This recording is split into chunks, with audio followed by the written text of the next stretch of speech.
Hello stars, welcome back. You can call me Aster. Yes, I am doing this while I'm driving. So, if you are new here, if you don't know me, I am on a journey to try and become a published author. The book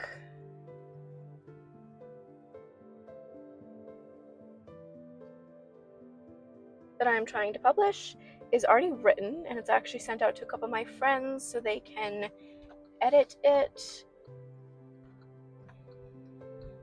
Originally, this week's video was just going to be me editing the first few chapters of my novel, but one of my girls got back to me and actually said something, a good something. She was like, she wanted to show me, so she's gonna actually write into my first chapter what she was thinking, or copy and paste it and then rewrite into it and show me what she was thinking.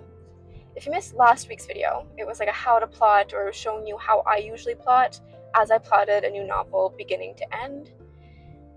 And now I'm gonna go try and find a notebook for me to write the story in. And I technically have one that would work, but it has no lines, no dots, nothing. And I don't trust myself to write straight or small enough, so I'm gonna go try and find a book that matches the vibe of my novel.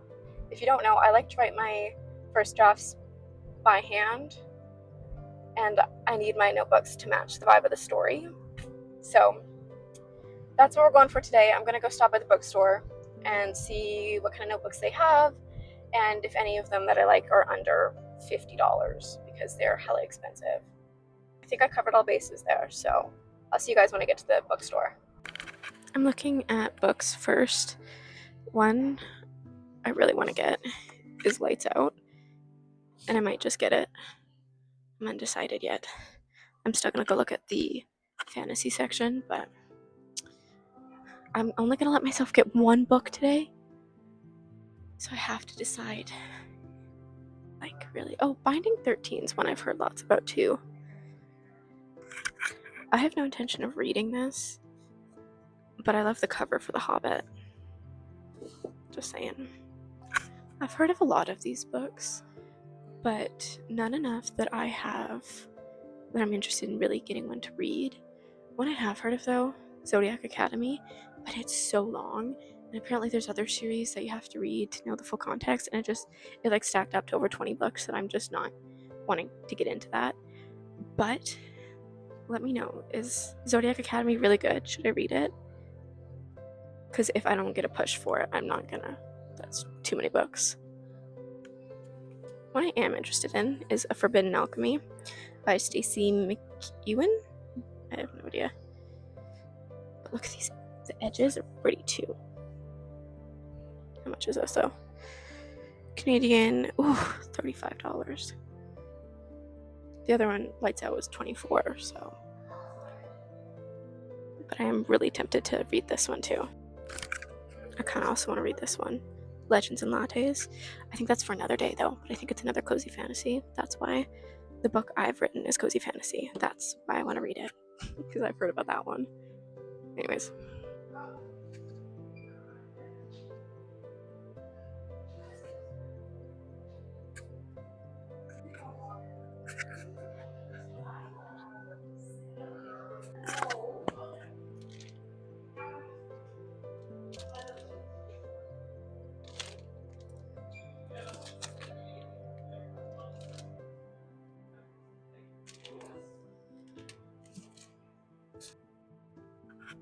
Okay, so I didn't get a notebook.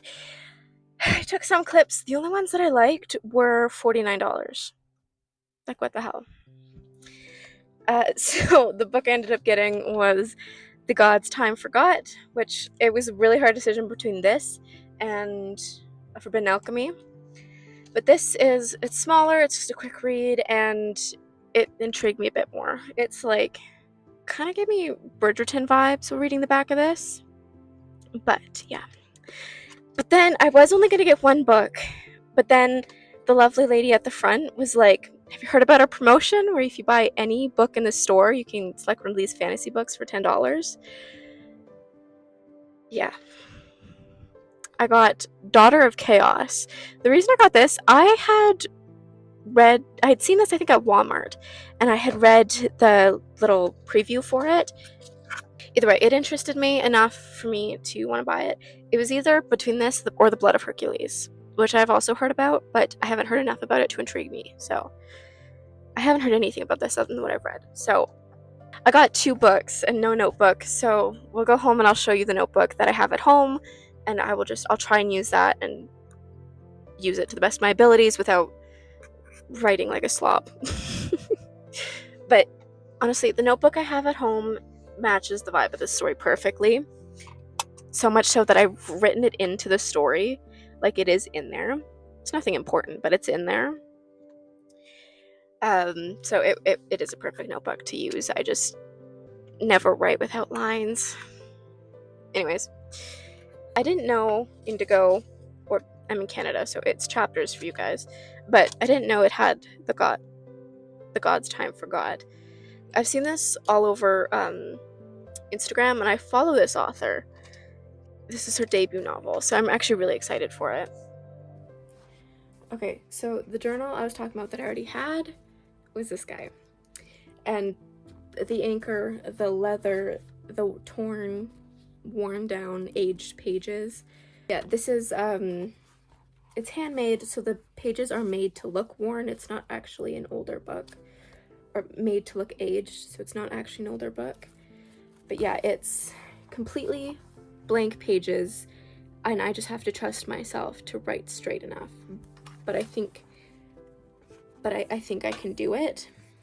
In my last video, I plotted the book in here, but I didn't organize it because I thought I was going to take a while and I was going to need to refresh my memory. So I was going to replot it in whatever notebook I had, just in bullet point form, so I had an idea of what was going on. It obviously didn't take very long, so might do a bit of a chapter outline too before I start writing, just for practice. And it's a thick notebook, so I think I'll be okay in terms of space. I am kind of glad though that this is what I'm going to use, because what else am I going to use this for? Like, I have this journal. I'm not just going to journal in it because it needs a purpose. It's so beautiful. But yeah, it really is just perfect for the vibe of this novel. But I am very excited to get this story started. But yeah, I think in this video I'll probably plot the book, but I won't start writing it till next week or whenever. I'll take a break in some point to start editing the book I'm currently writing or the book I'm trying to publish, but you know, I should never stop writing, so I'm so excited. I hope you don't mind the lighting. This is how I write. I have my sun lamp up there. So I might look like a bit of a horror movie star right now, but it's okay. So again, this is where I originally plotted the book. I'm just going to move some of that into this now. I'll generally plot it out, and then I'll go more in detail for the chapters.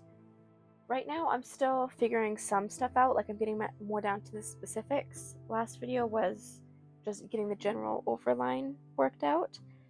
I write by pen, always. I never use pencil. In my creative writing class, my professors always said it was better to cross things out than to actually erase them, because even if you're not crazy about it, you still might be able to come back to it to get an idea. And so I always stand by that now. This is weird to be writing on this paper.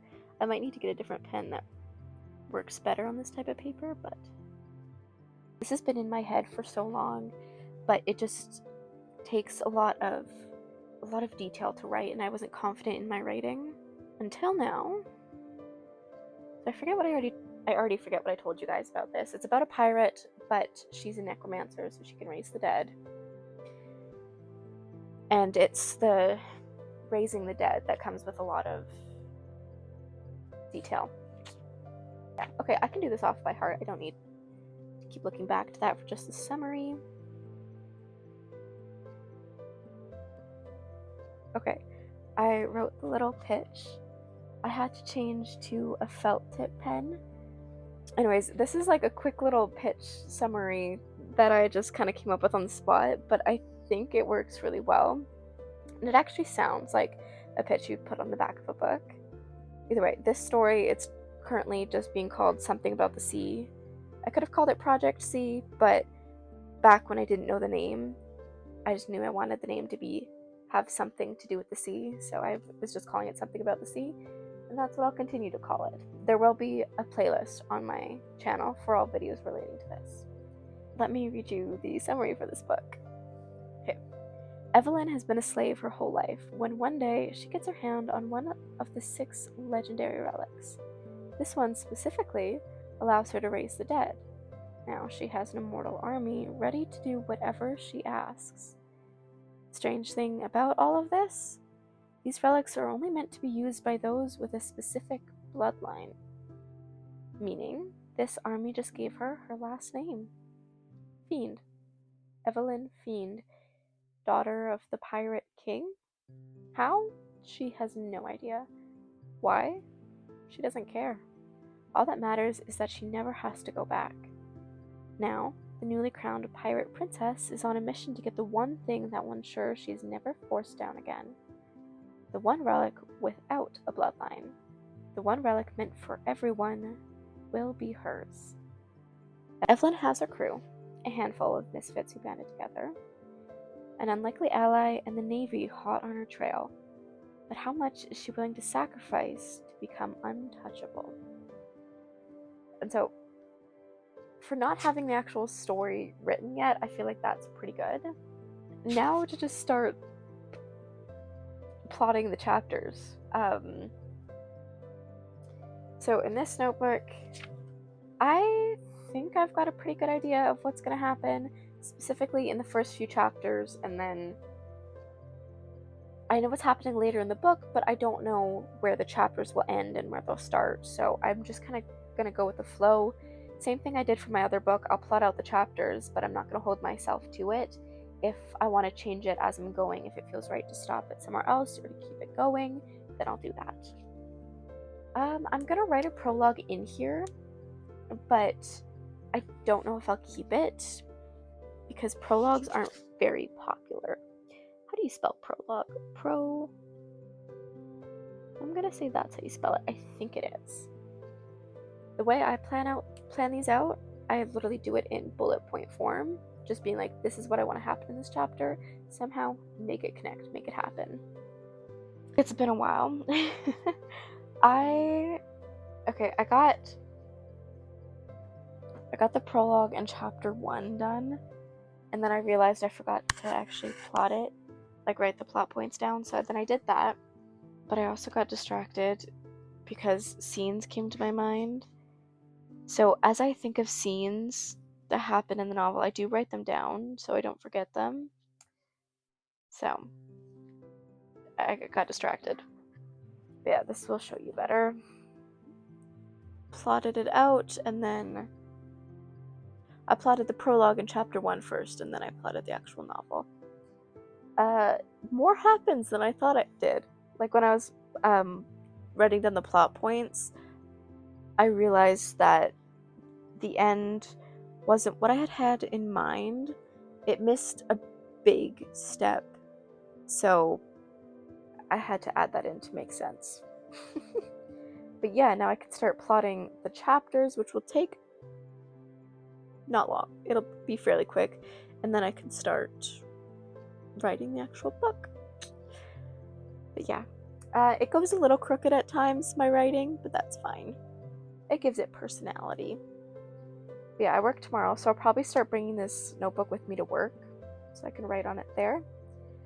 But yeah, that's all I'm going to do for today, and probably all for this video because it's Thursday already. So I will see you stars next week, whether it's editing or more writing. It's probably going to be more writing, just saying, as I get into actually writing this novel, which is so exciting.